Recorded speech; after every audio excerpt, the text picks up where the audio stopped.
창세기 35장입니다. 창세기 35장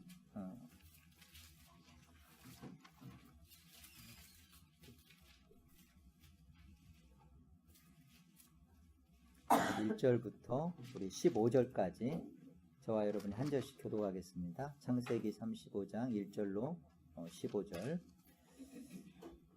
하나님이 야곱에게 이르시되 일어나 베델로 올라가서 거기 거주하며 내가 내 형 에서의 낯을 피하여 도망하던 때에 내게 나타났던 하나님께 거기서 제단을 쌓으라 하신지라.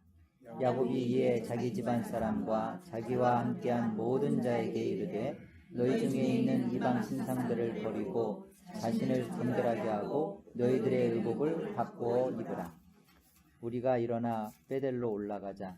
내 환난 날에 내게 응답하시며 내가 가는 길에서 나와 함께 하신 하나님께 내가 거기서 제단을 쌓으려 하노라 하매 그들이 자기 손에 있는 모든 이방 신상들과 자기 귀에 있는 귀고리들을 야곱에게 주는지라. 야곱이 그것들을 세겜 근처 상수리 나무 아래에 묻고 그들이 떠났으나 하나님이 그 사변 고을들로 크게 두려워하게 하셨으므로 야곱의 아들들을 추격하는 자가 없었더라.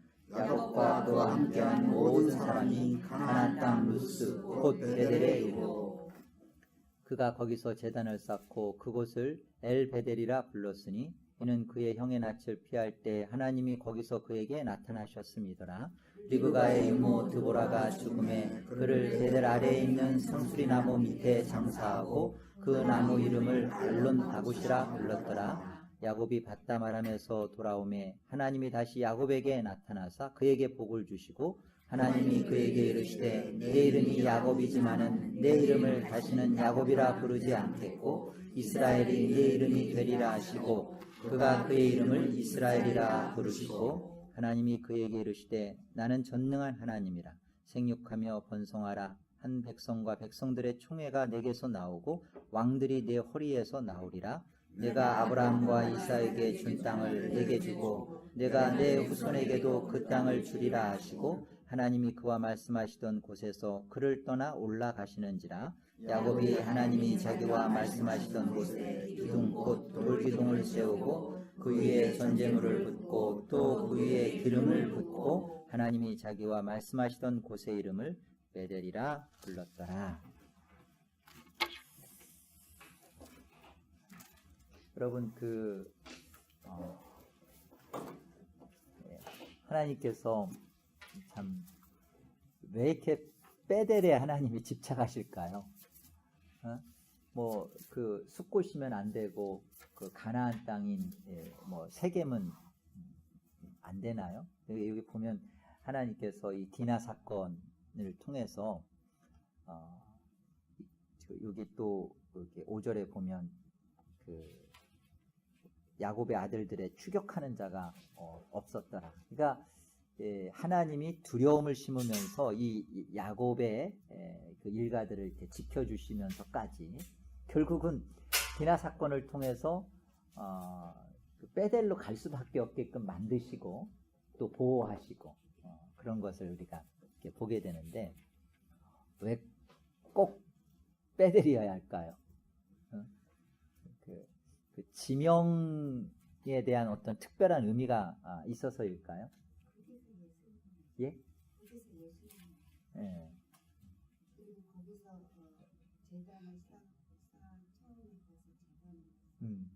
그렇죠. 제단은 사실은 세겜에서도 쌓았죠. 제단에 대한 그 야곱의 인생 속에서 보면은 하나님께서 이렇게 언약으로 그 베델 그러면 하나님이 그 언약의 장소로 삼으신 곳이에요. 그렇죠? 하나님께서 내가 너와 함께 하겠다.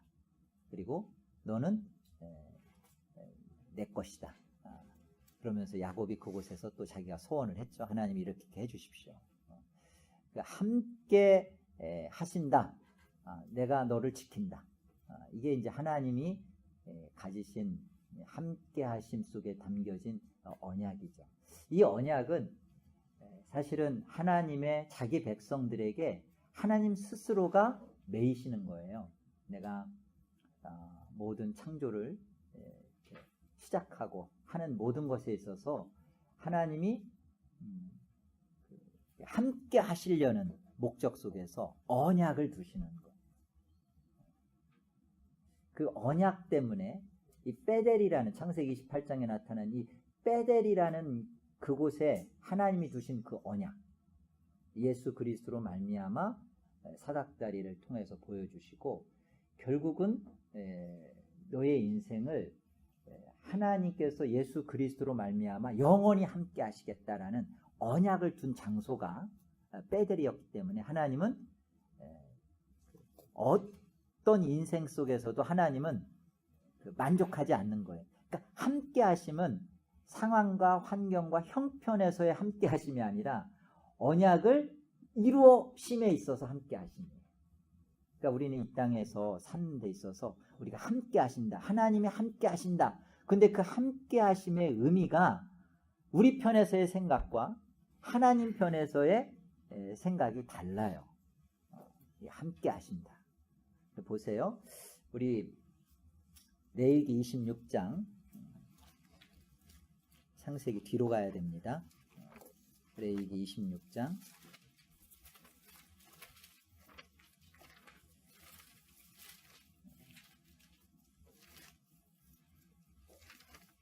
12절 우리 같이 한번 읽어볼까요?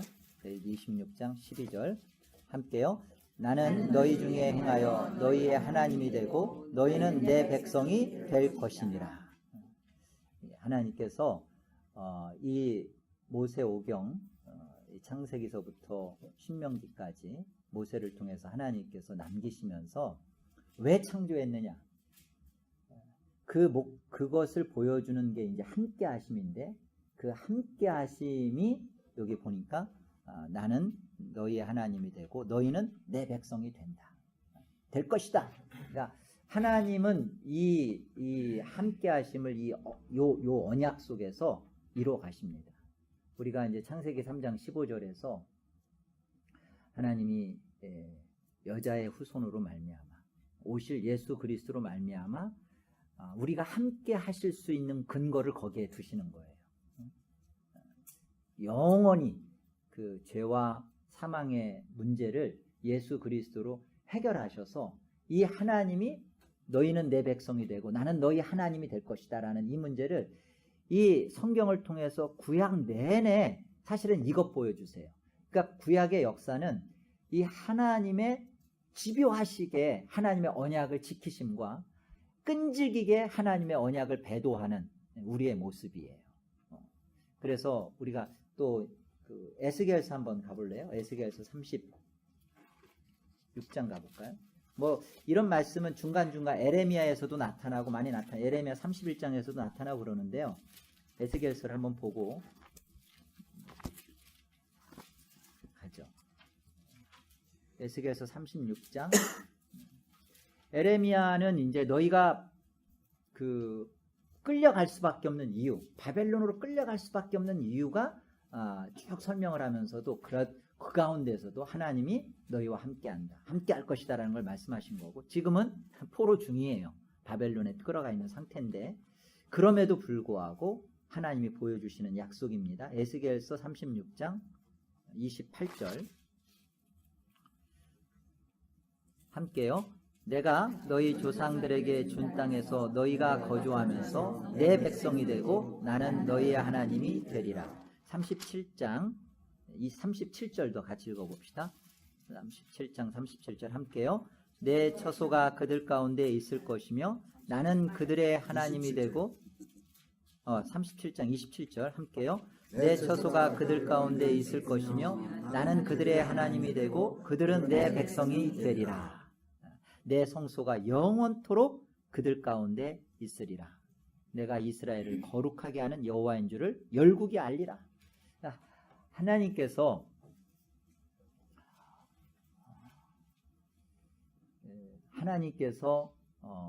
우리 그 택한 자기 백성들 속에 무엇으로 함께 하시는가? 언약으로 함께 하시고 왜 함께 하시는가? 하나님의 이 함께 하심의 의미를 우리가 좀 알아야 돼요. 그래서 우리는 하나님이 함께 한다. 임마누엘. 그럼 어떤 생각해요? 그래, 하나님이 나와 함께 하셔서 병이 걸리면 병을 치료하시고, 교통사고가 발생하면 그런 상황에서 나를 지켜주시고, 어렵고 힘든 이 세상에서의 삶 속에서 하나님이 나를 지키시고 보호하신다라는, 그게 없는 건 아니죠. 하나님의 자기 백성들을 보존하고 통치하시고 섭리하는 일에 그게 없는 건 아니에요. 그러나 궁극적으로 우리가 놓치지 말아야 할 것은, 하나님이 함께 하심의 의미는 우리가 이걸 아셔야 돼요. 내 인생을 내 뜻대로 못 산다는 뜻이에요. 그런데 우리는 이걸 반대로 생각하죠. 난 내 인생을 내 뜻대로 사는 데 있어서 하나님이 함께 하시니까 그 가속도를 받아서 아주 힘있게 살 수 있겠다. 근데 보세요. 철저하게 하나님이 택한 그 인생은 자기 뜻대로 살 수가 없어요. 왜? 하나님은 그 인생 속에 하나님의 목적을 두셨기 때문에 함께 하시겠다는 거예요. 하나님이 딱 함께 하시려는 목적은 딱 하나예요. 그게 어디에서 나타나요? 우리 레위기 한번 가볼까요? 다시.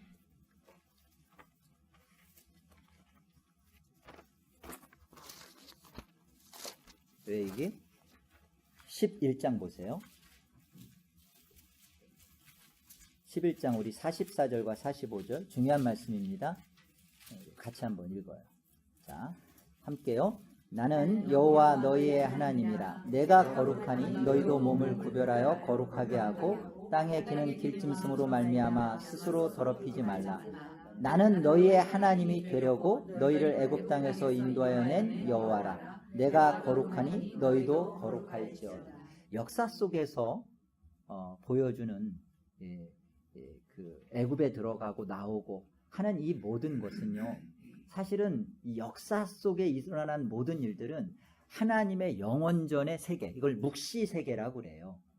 하나님의 그 영원한 하나님의 작정 속에서 이루었던 그 하나님의 뜻을 고스란히 담아내는 거예요.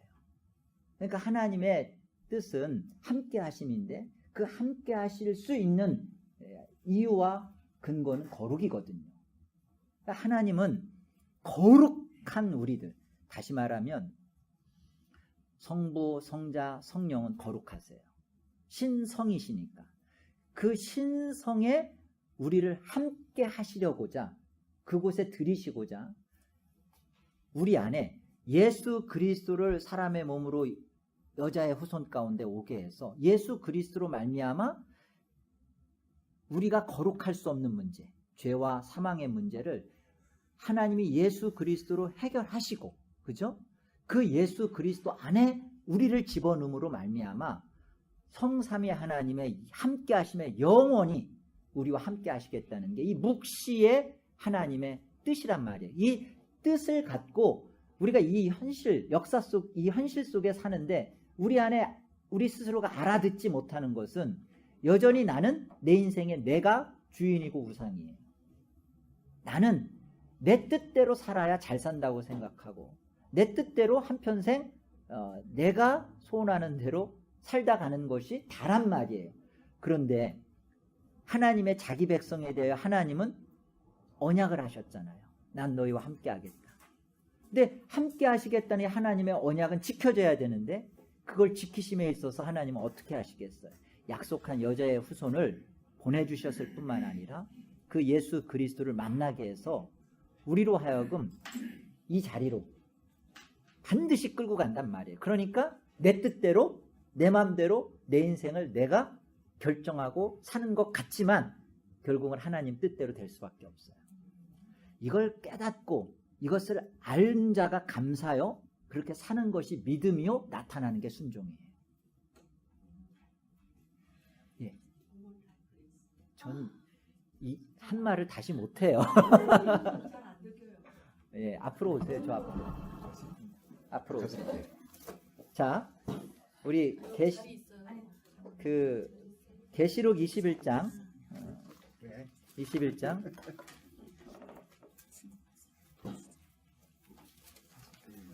계시록 21장 1절 보세요. 제가 좀 더 크게 말할게요. 그리고 여기 녹음되고 있습니다. 자, 21장 1절 보세요.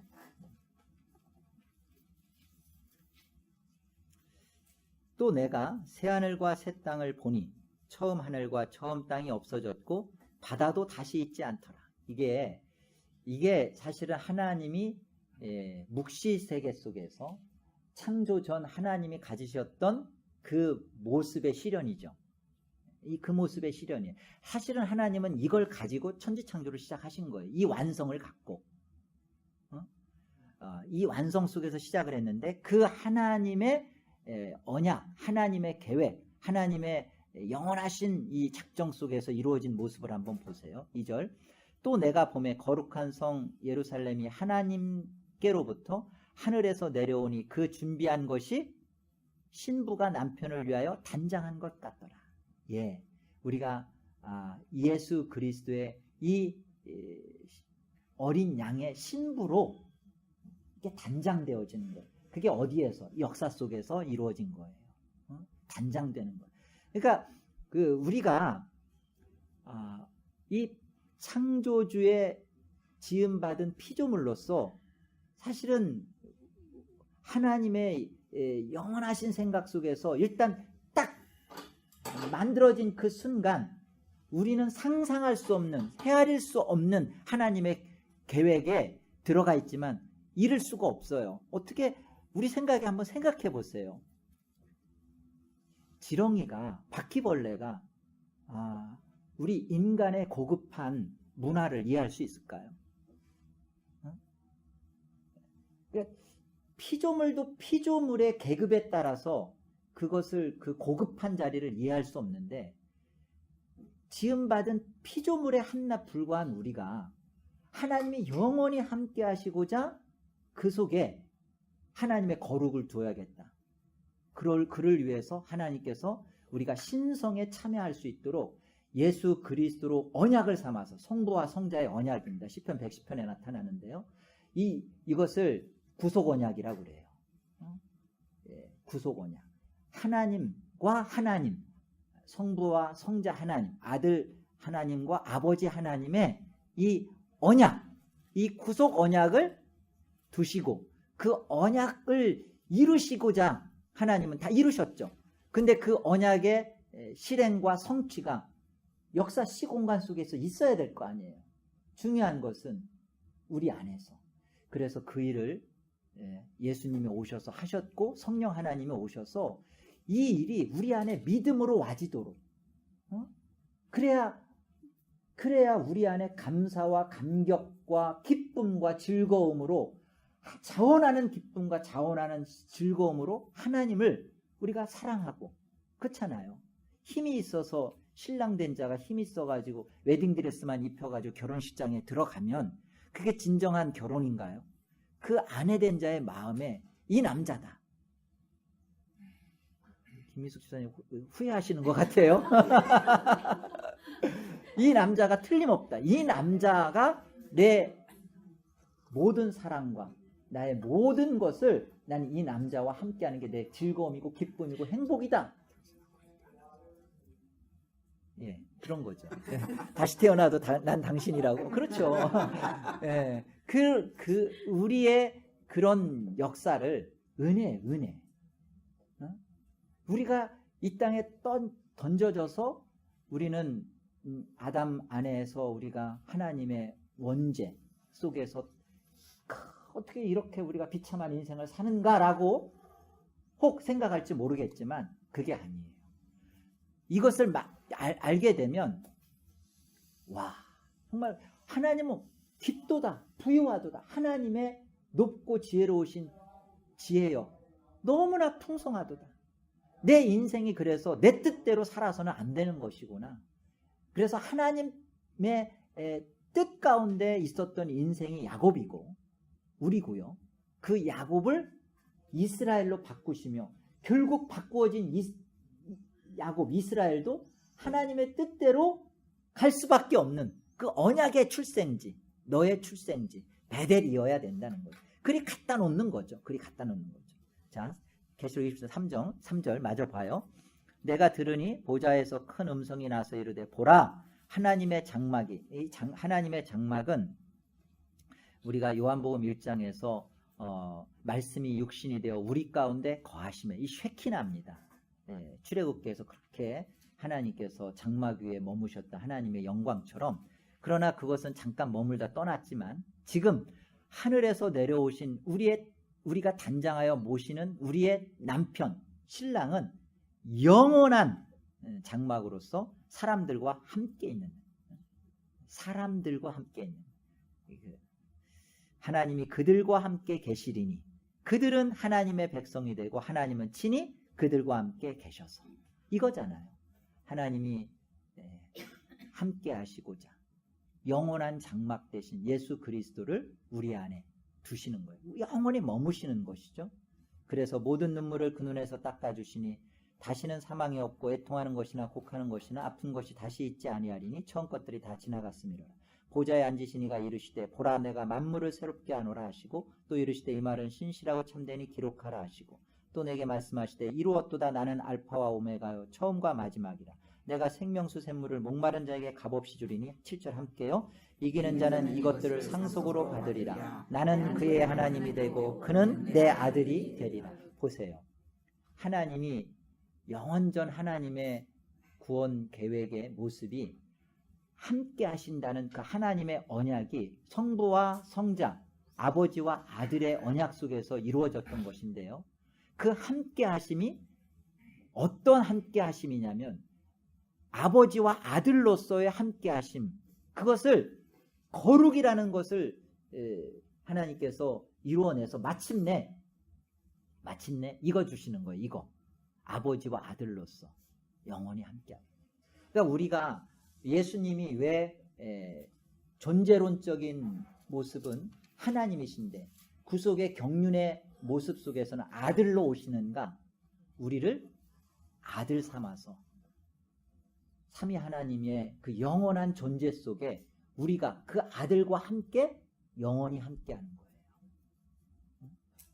이게 그 하나님의 그 언약을 이루어 가시는 인생마다 아들 만드는 일, 아들 삼은 자를 아들 만드는 일을 하시죠.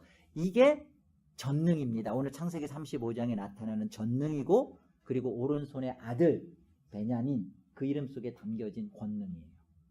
그러니까 그 하나님의 함께 하시겠다는 하나님의 약속에 뭐가 있냐면 하나님의 전능이 있어요. 그 전능이 뭐예요? 우리를 마침내 하나님의 거룩한 자리로 만들어내시겠다. 이게 전능이에요. 전능. 하나님의 전능은 언약 속에서 나타나는 전능은 무에서 유를 만드는 어떤 파워와 능력을 말하는 게 아니라요.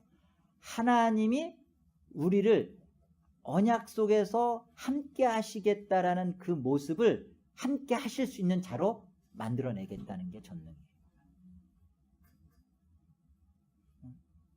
자, 이제 본문으로 돌아갑시다.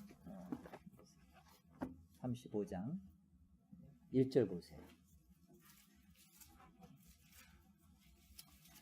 같이 한번 함께요. 하나님이 야곱에게 이르시되 일어나 베델로 올라가서 거기 거주하며 내가 내 형 에서의 낯을 피하여 도망하던 때에 내게 나타났던 하나님께 거기서 제단을 쌓으라 하신지라. 예, 그 하나님께서 이 밧담 아람 이렇게 하란으로 가던 길에 그곳에서 제단을 쌓고 했던 장소 베델로 내가 형 에서의 낯을 피하여 도망하던 때에 나타났던 하나님께 그 하나님께 거기서 제단을 쌓으라 그렇게 얘기합니다. 여기 14절 가볼까요?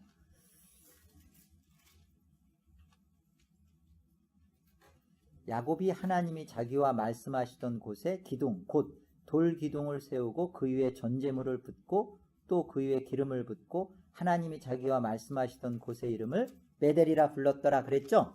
예, 우리 28장 가봐요. 창세기 28장. 28장 우리 18절, 19절 보세요.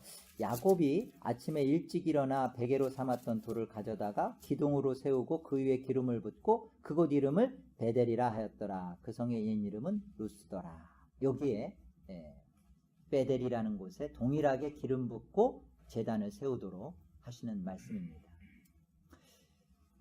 창세기 28장의 이 베델에서의 제단과 베델, 그리고 창세기 35장에서의 베델의 제단은 같아요. 그런데 의미가 달라요. 뭐가 달라졌을까요? 예. 예. 네. 그러니까 분명히 지금 28장에서와 35장에서는 동일한 베델에 가서 지금 기름 붓고 제단 세웁니다.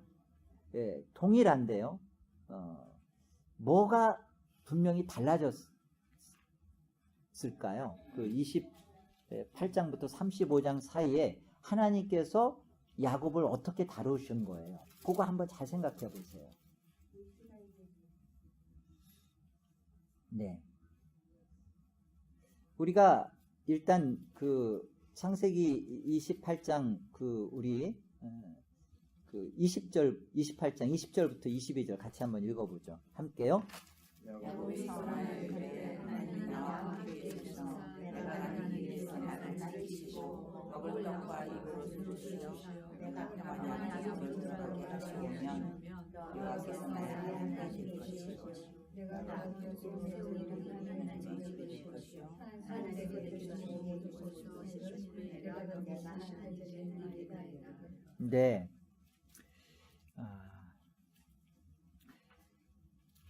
우리가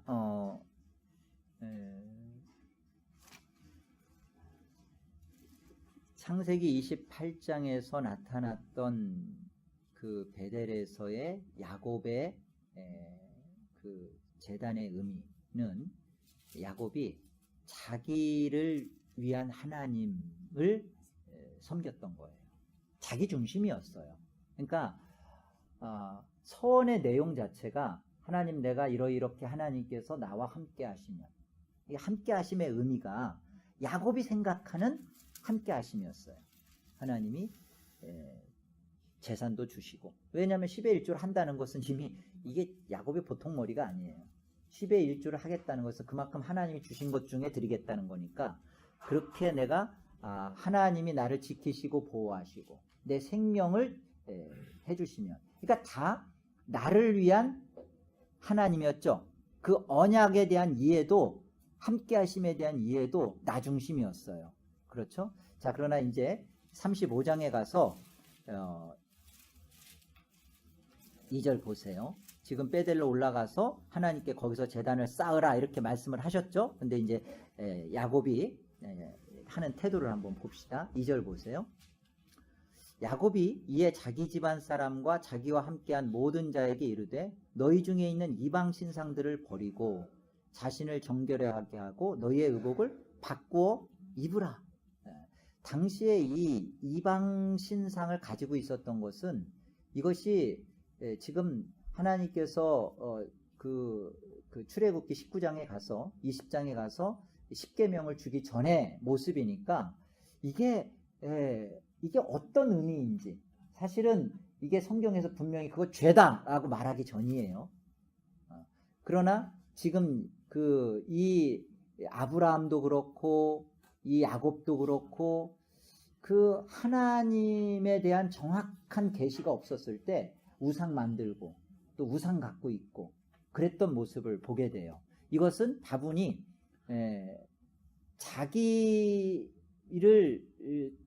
좋게 해주는 하나님, 그러니까 하나님에 대한 개념도 이방 신상을 갖고 있는 것 중에 하나인 것처럼, 그 이방 신상은 다 뭐예요? 이방 신상 이것들은 다 내 소원을 이루어주는 어떤 초월적 존재에 불과해요.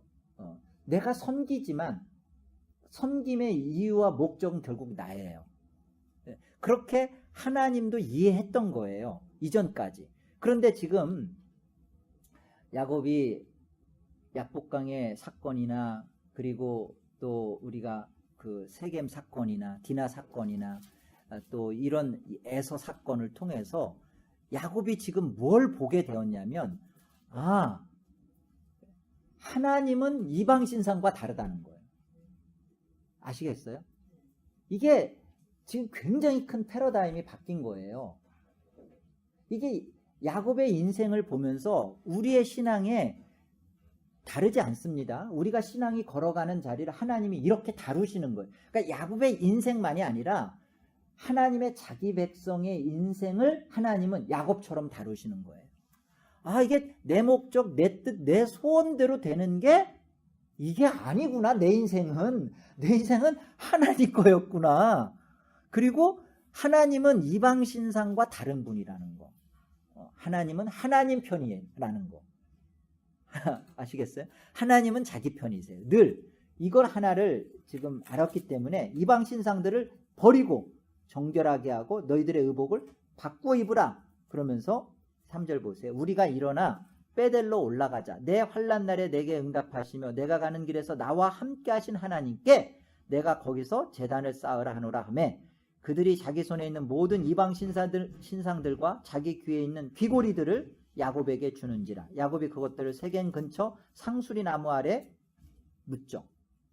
이방 신상만 아니라 귀고리들. 이 귀고리들이 우리가 갖고 있는 게 우리 그 34장에 디나가 그 세겜에 있는 딸들을 보러 나가잖아요. 그러니까 그 우상의 속성을 갖는 게 이 귀고리들이에요. 세상에 그 어떤 자랑과 세상의 것을 나에게 기쁨을 주는 것들. 왜 귀고리를 하죠? 그쵸? 여기 귀고리를 하신 분들이 없어가지고 오늘따라 안 하고 오늘따라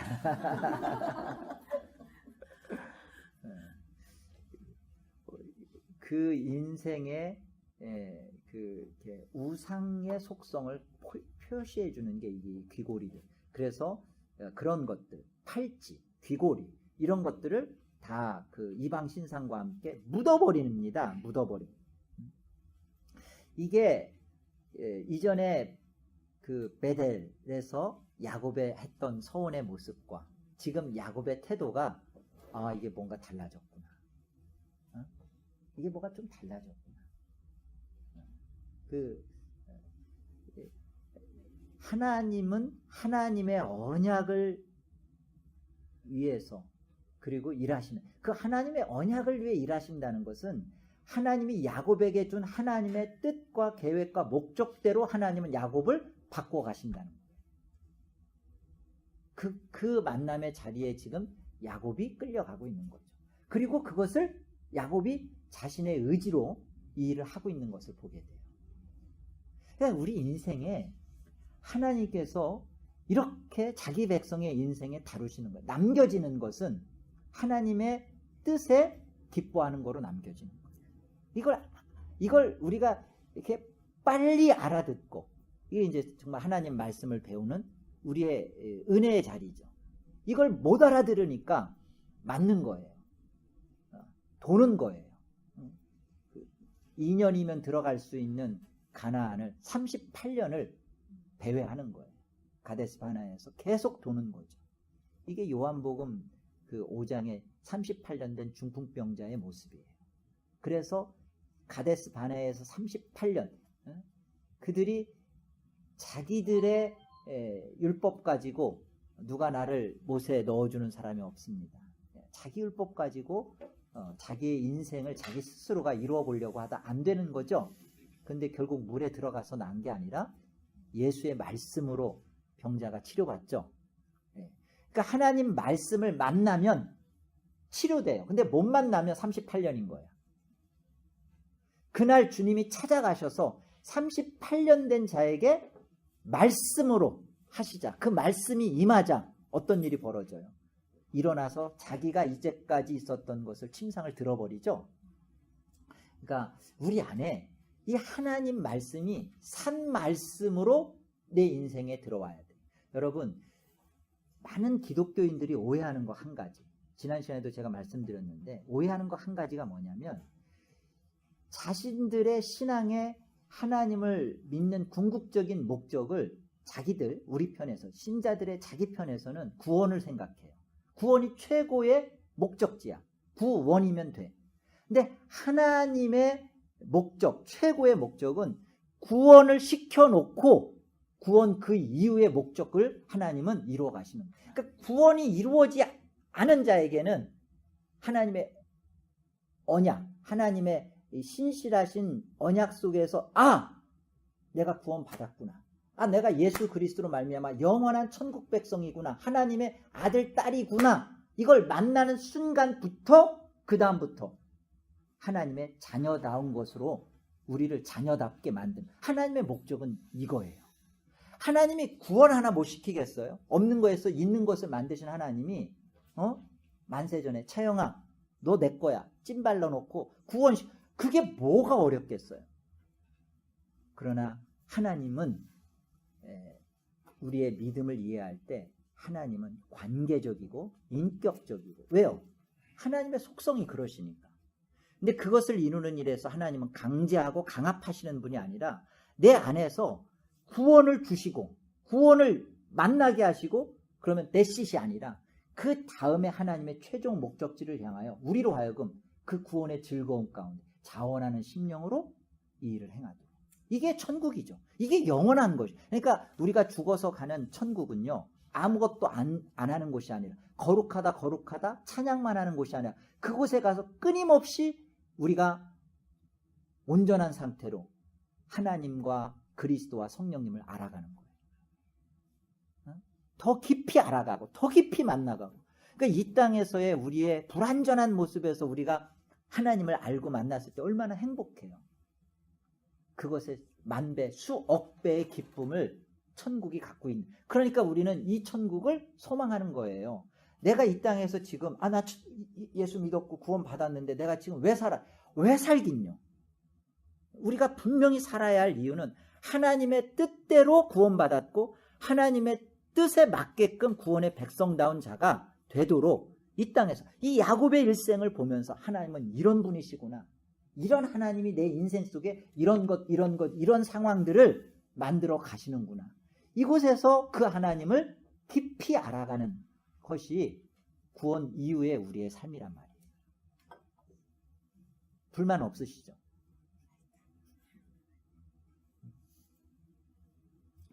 그래서 보세요. 9절 보세요. 야곱이 받다 말하면서 돌아오매 하나님이 다시 야곱에게 나타나서 그에게 복을 주시고 하나님이 그에게 이르시되 내 이름이 야곱이지만은 내 이름을 다시는 야곱이라 부르지 않겠고 이스라엘이 내 이름이 되리라 하시고 그가 그의 이름을 이스라엘이라 부르시고 하나님이 그에게 이르시되 나는 전능한 하나님이라 생육하며 번성하라 한 백성과 백성들의 총회가 내게서 나오고 왕들이 내 허리에서 나오리라. 내가 아브라함과 이삭에게 준 땅을 내게 주고 내가 내 후손에게도 그 땅을 주리라 하시고 하나님이 그와 말씀하시던 곳에서 그를 떠나 올라가시는지라. 이 하나님의 그 언약 속에서 나타나는 게 이 하나님의 전능이라고 했어요.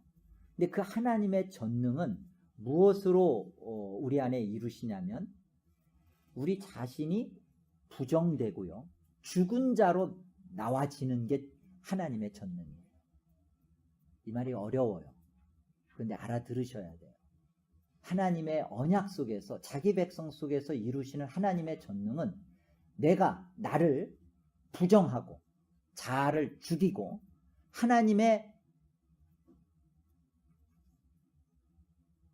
살아계심, 하나님의 하나님 되심 앞에 내 자신을 철저히 죽은 자로 나와지는 거예요. 이게 전능이에요. 그러니까 하나님의 전능은 이제 우리 언약 백성 속에서 어떤 일로 이루어지냐면요. 돈을 주거나 세상에 부귀 영화를 주는 것으로서의 전능이 아니에요. 그 인생 속에 하나님의 인생 속에서 하나님 앞에서 끊임없이 자아가 처리되어가는 하나님 앞에 자기의 주권을 인양하고 하나님의 사람으로서 하나님 앞에 내던지는 그런 인생이 벌어지는 게 하나님의 전능 속에서 이루어지는 인생이에요. 그러니까 이게 쉽겠냐고요. 우리 속에. 계시록 3장에 가보면 볼지어다 누구든지 내 음성을 듣고 문을 열면 내가 그에게로 들어가 그는 나와 더불어 먹고 그는 나로 더불어 먹으리라. 3장 21절인가요? 말씀하시죠. 근데 이걸 우리가 많은 사람들이 오해하는 것 중에 하나가 이걸 전도구절로 이해를 해요. 근데 이것은 라오디게아 교회에게 주님이 하신 말씀이에요. 교회에게 주신 말씀. 이것은 전도구절이 아니에요. 너희가 문을 열어라. 그러면 내가 이게 전도구절이 아니라 사실은 우리 안에 이미 교회된 자가 이긴 자로서 이기는 싸움이에요. 그러니까 예수 그리스도가 우리 모든 영광과 승리를 가지셨는데 우리 속에 우리가 갖고 있는 문고리가 바깥에 주님이 열고 들어오는 게 아니라 너희가 문을 열면 우리 속에 그렇습니다. 나는 하나님의 전능하심 앞에 나는 내 인생을 하나님 앞에 활짝 열어 제낍니다. 나는 죽은 자입니다. 그 말씀이거든요. 그러면 주께서 들어오셔서 어떻게 하시겠다는 거예요? 너는 나와 나는 너와 영원히 더불어 함께 먹고 마시자. 그거잖아요. 저와 여러분의 인생 속에 우리가 왜 하나님 나라를 그리고 하나님의 현존을 임재하심을 하나님의 실존을 하나님의 살아계신 말씀의 능력을 왜 경험하지 못하고 살아가는가? 왜 그런가? 이건 우리가 여전히 하란으로 떠나는 베델에서의 우리의 죽지 않은 자아를 가지고서 소원하는 거 하나님 이렇게 늘 자기 중심의 신앙생활에 머물러 있기 때문에 그래요. 그래서 하나님이 하시는 작업은 이 작업이에요. 결국 내 자아 죽이는 작업이에요. 그래서 에서 갖다 놓고요. 그리고서는 세겜에다가 갖다 놓고요. 디나 사건 버려놓고요. 그다음에 라반에게서 계속 속임당하게 하고요. 이런 일련의 일들을 계속 우리 인생 속에 벌려놓는 것이죠. 그래서 알아먹도록 그 인생이에요. 보세요. 전능이 언약과 연결되어 있다는 걸 또 하나만 더 확인해 드릴게요. 여기 보시면 이제 하나님께서 이렇게 복을 9절에 야곱에게 나타나 그에게 복을 주시는데 복이 뭐예요? 10절에 복이 뭐예요? 네가 야곱이다. 그런데 네가 야곱이다는 거예요. 너 야곱 맞아. 야곱 맞아. 그런데 이름을 야곱이라 부르지 않겠다는 거예요. 이스라엘이 너의 이름이 되고 이스라엘이라는 이름으로 하나님이 너 야곱 맞아. 그런데 너는 이스라엘이야. 그러니까 이게 복이에요. 많은 사람들이 내가 신자냐, 구원받았느냐, 구원받지 않았느냐, 그것을 어디에서 자꾸만 그걸 가지고 확인하려고 하냐면 내가 얼마나 착해졌느냐, 내가 또 무엇을 지금 하느냐로 확인하려고 그래요. 이것은 이방 종교예요. 다시 말하면 그것은 기독교가 아닙니다. 일단 기독교를 이해하려면 기독교는 내가 바뀌어졌기에 구원받는 게 아니에요. 내가 바뀌어진 거 아니에요. 여기 너는 야곱이다 마는이죠. 넌 야곱이에요. 야곱인데 하나님께서 너를 야곱이라 하지 않고 이스라엘이라 부르리라. 이게 칭의예요. 이게 우리 안에서 가져야 될 것이 이겁니다. 내가 의롭기 때문에 하나님이 의롭다 하시는 게 아니라 하나님이 다른 하나님의 하나님께서 하신 것, 언약, 하나님이 하신 언약의 근거에서 그 언약은 아들 하나님을 십자가에 죽이심으로 말미암아 우리의 죄를 그곳에 전가시키시고 그 예수 그리스도를 살리심으로 말미암아 예수 그리스도의 의를 우리에게 전가시키시는 그것으로 말미암아 우리를 의롭다 하신 거예요. 그걸 믿는 것을 이신칭의라 그러는 거예요. 기독교는 여기에 있어요. 그러니까 여러분들, 아니 예수를 믿는다고 하는데 나는 달라진 게 없어. 예수를 믿는다고 하는데 왜 착하지가 않아? 왜 예수를 믿는다고 하는데 천주교 카톨릭 신자들의 구제나 선행이 왜 없어? 그러면 구원받지 않은 거 아닙니까? 라고 물어오면 우리는 먼저 복음을 언약으로 먼저 생각을 하셔야 돼요. 그것은 기독교의 근거 기반은 하나님께서 내 존재 자체가 여전히 나는 야곱이지만 나를 야곱이라 하지 않고 이스라엘이라 하신 것, 이게 복이요. 이 복은 구원받은 자에게 주신 복이란 말이에요.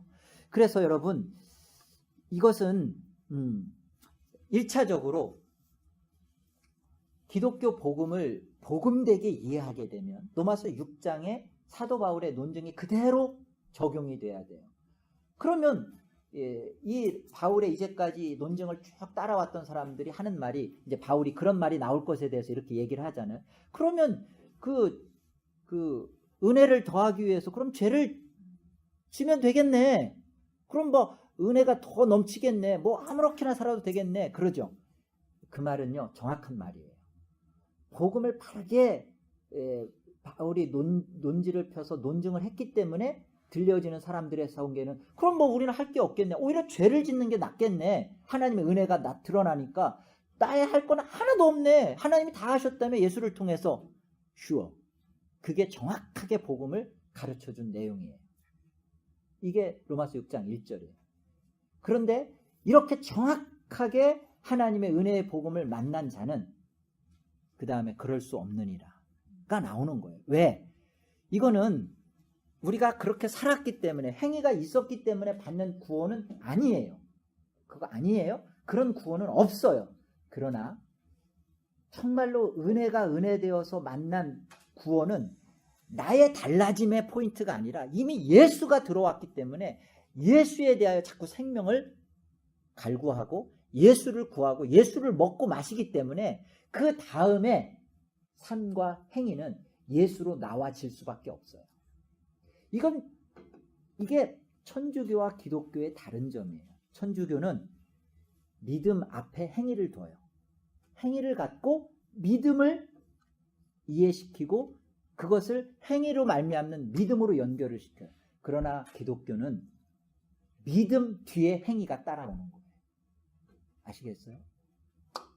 그래서 창세기 12장에서의 그 아브라함 이삭 사건을, 똑같은 사건을 가지고 보세요. 로마서에서는 그것을 그 믿음으로 말미암는 행위로, 야고보서에서도 그 행위를 얘기할 때 이 행위를 믿음에서 나온 행위로, 같아요, 관점이. 그런데 야고보서는 마치 행위를 강조한 것 같고 로마서에서는 믿음을 강조한 것처럼, 그래서 마치 야고보서가 지푸라기 서신처럼 얘기한 건 틀린 말이에요. 아닌 거예요. 그 강조점을 야고보도 믿음 가운데 둬서 이렇게 만난 믿음에서는 이런 행위가 나올 수밖에 없다는 것을 하는 얘기입니다. 행위가 있어서 믿음이 인정받는 게 아니라. 좀 더 설명할게요. 보세요. 이게 기독교가 갖고 있는 복음이고요. 11절 보세요. 하나님이 그에게 이르시되 나는 전능한 하나님이라. 여기 만나죠? 전능한 하나님. 근데 이 전능한 하나님이 어떻게 소개되는지 보세요. 생육하고 번성하라. 한 백성과 백성들의 총회가 내게서 나오고 왕들이 내 허리에서 나오리라.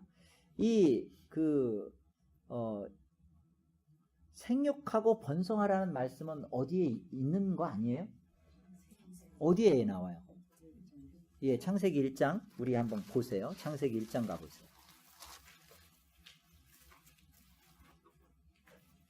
이 17절과 28절 같이 한번 읽습니다. 함께요. 하나님이 자기 형상 곧 하나님의 형상대로 사람을 창조하시되 남자와 여자를 창조하시고 하나님이 그들에게 복을 주시며 하나님이 그들에게 이르시되 생육하고 번성하여 땅에 충만하라. 땅을 정복하라. 바다의 물고기와 하늘의 새와 땅에 움직이는 모든 생물을 다스리라 하시니라. 창세기 1장 27절로 주신 28절 말씀은 이것은 옛 언약입니다. 이게 하나님께서 우리에게 주신, 사실은 우리에게 하라 하신 말씀이에요. 율법이죠, 사실은. 율법 이전에 주어진 율법이에요. 내용적으로 보면 율법적이에요. 땅을 정복하고 다스리라. 그래서 이 정복하고 다스리는 것이 하나님이 주신, 우리에게 주신 사명이고, 이게 복이고 은혜인데, 이것을 인간이 감당을 해요? 바로 그러자마자 창세기 3장의 사단의 시험 가운데, 유혹 가운데 선악과를 따먹으면서 오히려 정복하고 다스리는 인생이 지배받는 인생이 되고 말죠. 이게 그 인간이 갖고 있는 행위로 갖고 있는 한계예요. 인간이 정복하고 다스린다. 정복하고 다스리는 것에서 인간이 그곳에서 하나님의 복을, 이 복이에요. 정복하고 다스리는 게 복이에요. 그 복을 감당할 수 있느냐 말이에요. 어떤 삶의 행위를 가지고 하나님을 기쁘시게 하며 하나님의 뜻을 이루어낼 수 있냐 말이에요.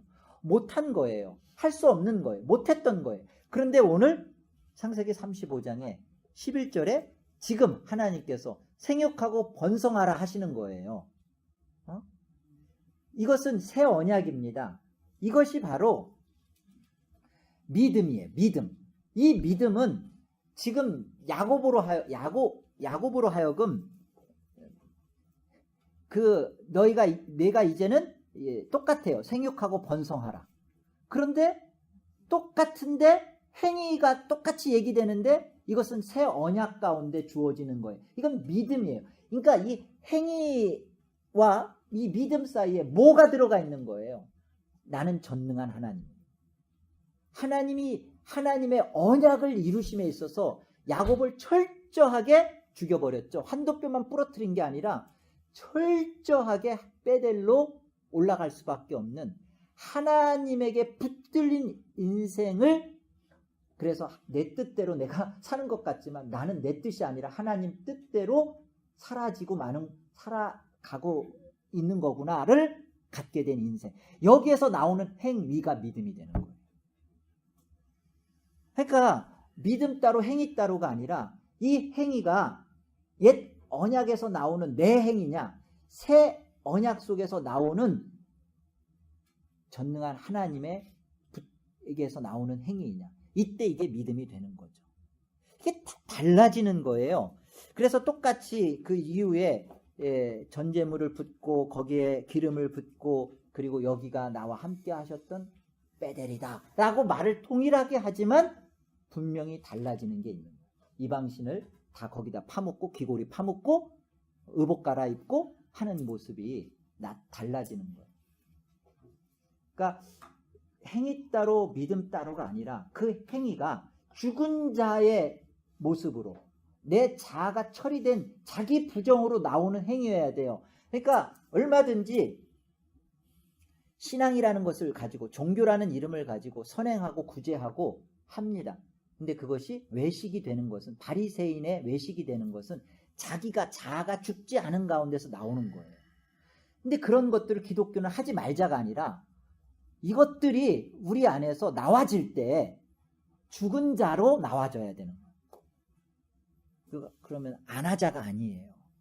하나님께 무엇이 영광이 되느냐, 이것을 우리가 생각을 해야 되는 거죠. 그래서 우리의 드러나지는 모든 행위는 예수 그리스도의 그 십자가를 만난, 십자가가 통과된 자로서 자기가 철저히 죽은 자로서의 섬김, 봉사, 구제, 전도, 선교, 이렇게 돼야 되는 거예요. 그래서 이런 것이 안 되고 십자가가 통과되지 않은 상태에서 뛰쳐나가는 전도, 선교, 구제는 100이면 100 자기 영광으로 끝납니다.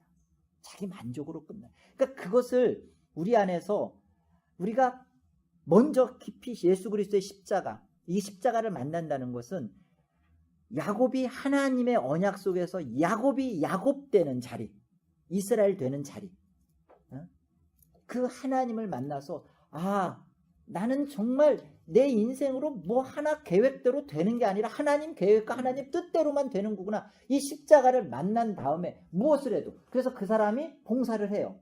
근데 누가 안 알아줘. 그거 가지고 상처가 될 수가 없지.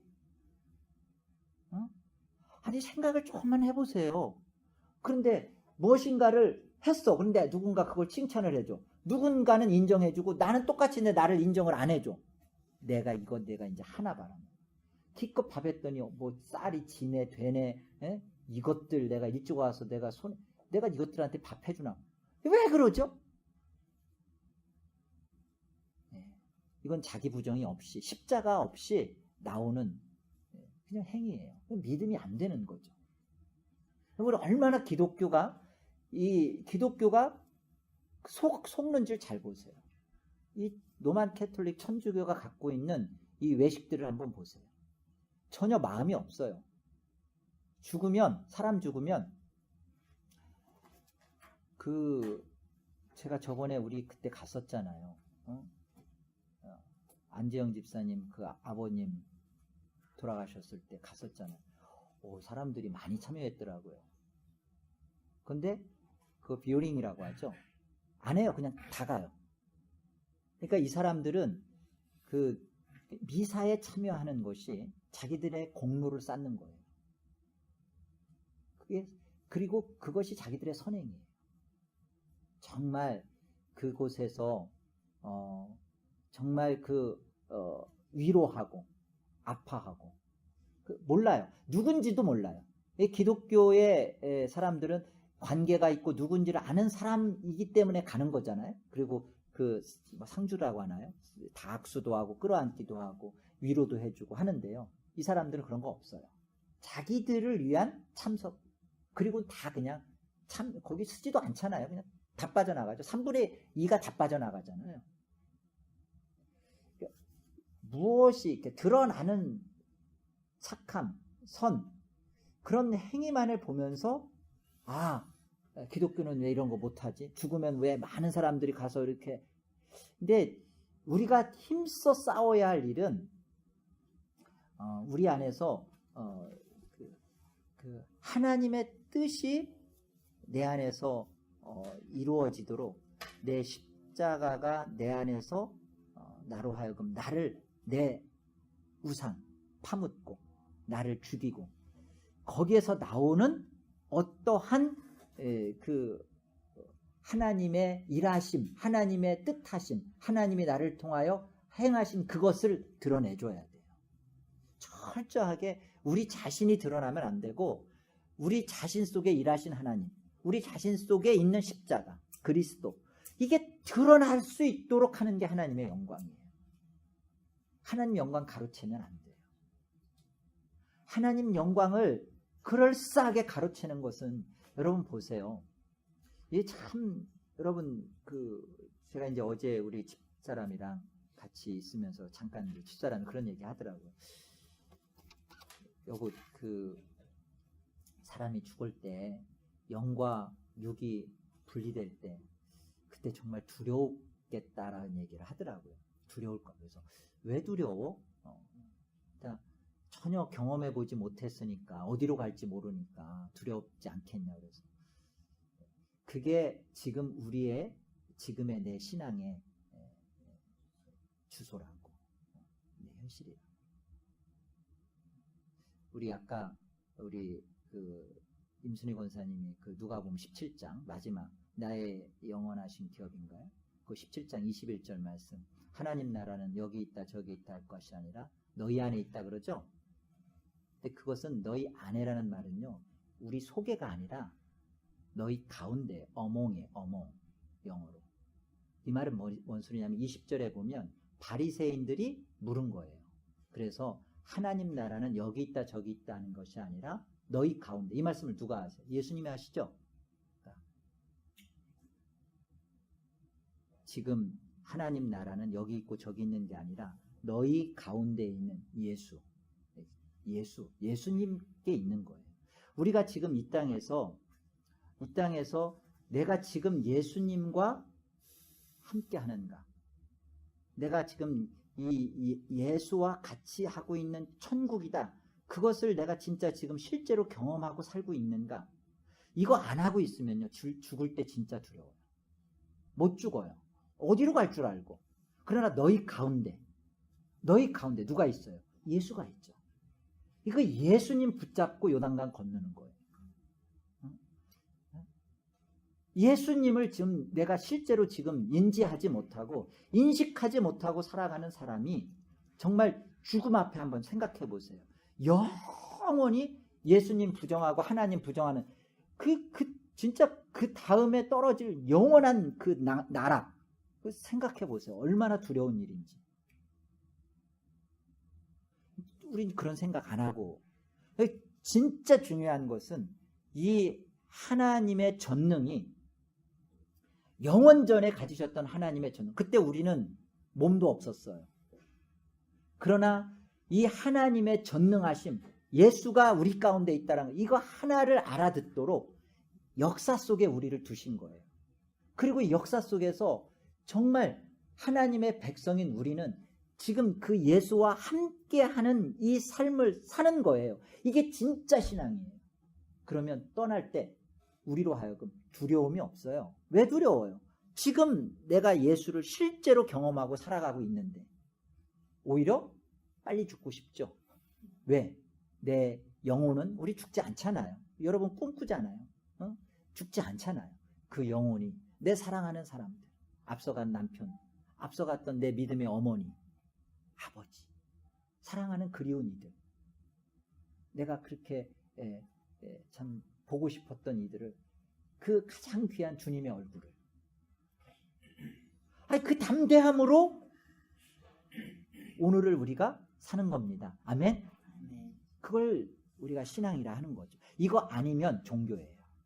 이방 종교. 자, 16절 봅시다. 이제 16절부터.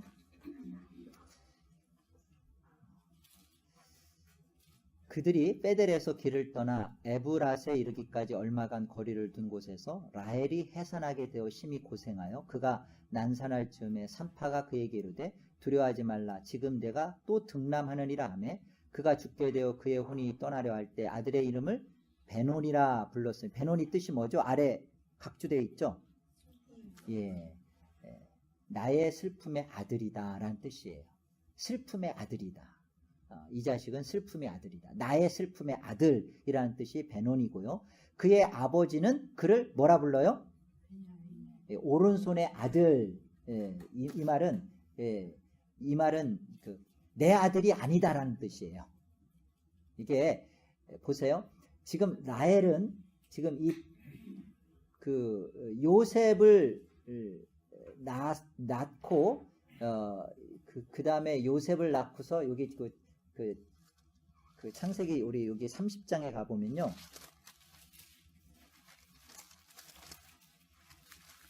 창세기 30장에 가보면 22절에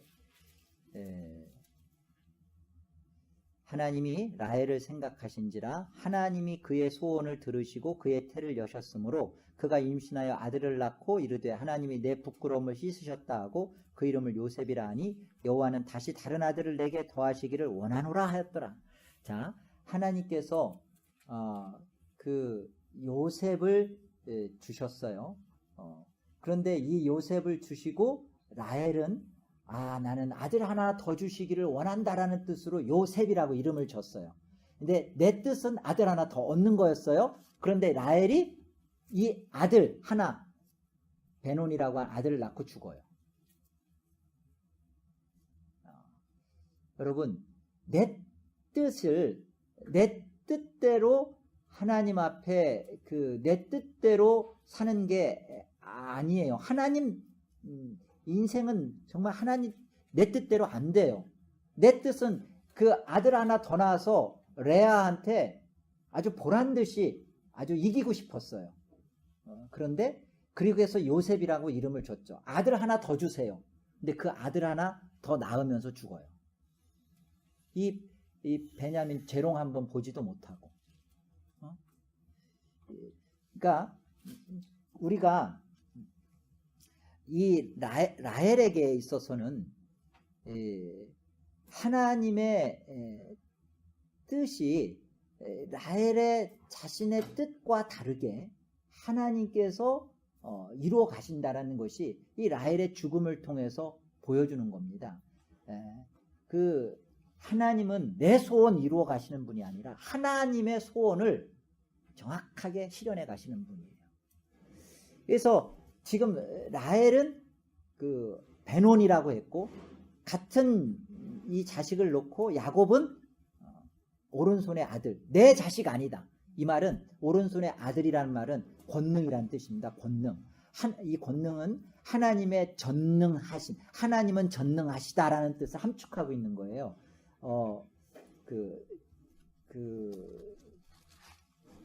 출애굽기 15장 보세요. 출애굽기 15장.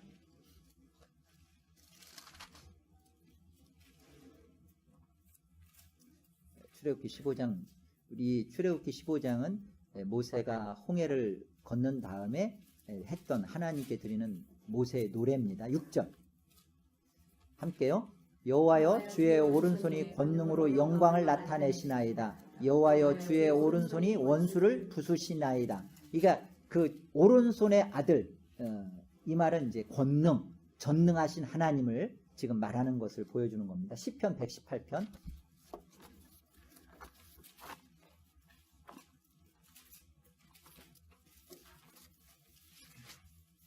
118편 우리 15절 16절 15, 16절 함께요. 의인들의 장막에는 기쁜 소리 구원의 소리가 있으며 여호와의 오른손이 권능을 베푸시며 여호와의 오른손이 높이 들렸으며 여호와의 오른손이 권능을 베푸시는도다. 그래서 하나님 보좌 우편이라는 것을 하죠. 이것은 하나님이 계시는데 오른쪽 왼쪽이 있다는 게 아니에요.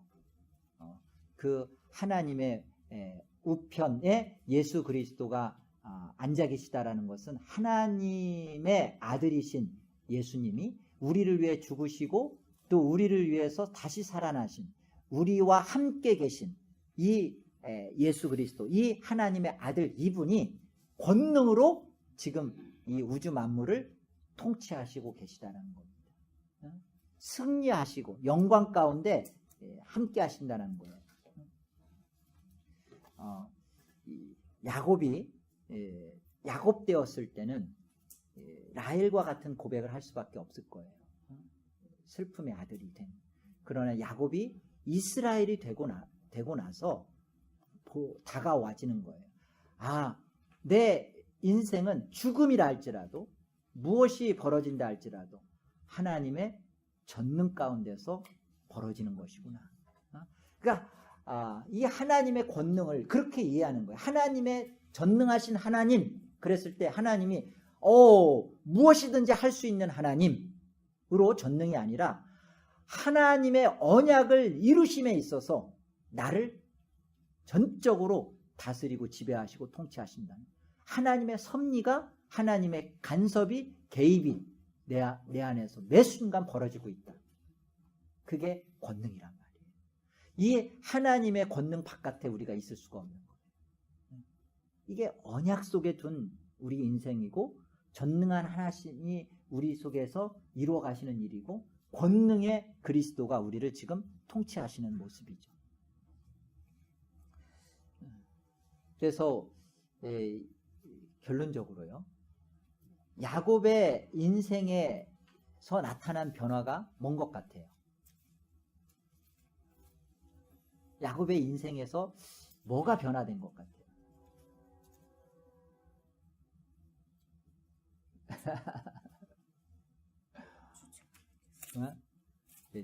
제가 제가 하는 질문은 진짜 답이 없어요. 그리고 어려워요. 좀 쉽게 질문을 해야 되는데, 야곱이 뭔가 변화됐죠? 뭐가 변화됐는지 한번 생각을 해보세요. 야곱이 하나님을 아는 것에서 달라졌어요. 그렇죠? 우리가 야곱이 뭔가 그 성격이나 그가 사기꾼하고 막 이렇게 어떤 이런 것들은 시간이 걸릴 수도 있고 빨리 안 나타날 수도 있어요. 우리가 예수님을 만났다. 내가 예수를 믿고 구원받았다. 그 말은 우리 속에 어떠한 것으로 증거와 예수를 믿은 구원의 표식이 무엇으로 나타나냐면 성품이나 행함이나 그리고 어떤 기질의 변화나 그런 것들은요 안 나타날 수도 있고 시간이 걸려 나타날 수도 있고 할 수 있어요. 중요한 것은 우리 안에 하나님의 마음과 하나님의 뜻을 알게 된 거예요. 이 하나님의 뜻과 하나님의 마음을 알게 되면 이것이 하나님의 함께 하심의 결과거든요. 그렇게 되면 거룩이 발생케 돼요.